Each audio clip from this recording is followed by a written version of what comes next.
In today's video, I'm gonna be walking through how to add notes to iPhone home screen.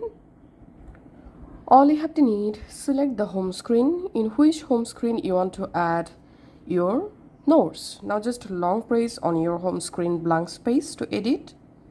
Tap on edit. Tap on add widget.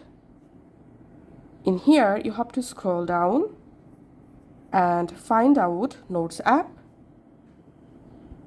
Here you get bunch of different notes widget size. You can select any of the size from here.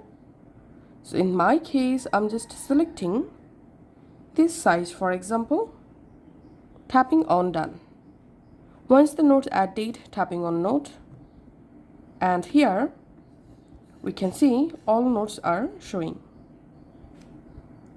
Now again long press on the notes, and here long press on your home screen, and then tap on your note, tap on folder, and then you can manually select which folder notes you want to show on your notes widget. So in my case, I'm selecting Gmail notes and tapping on done, and now on here we can see my Gmail notes are showing.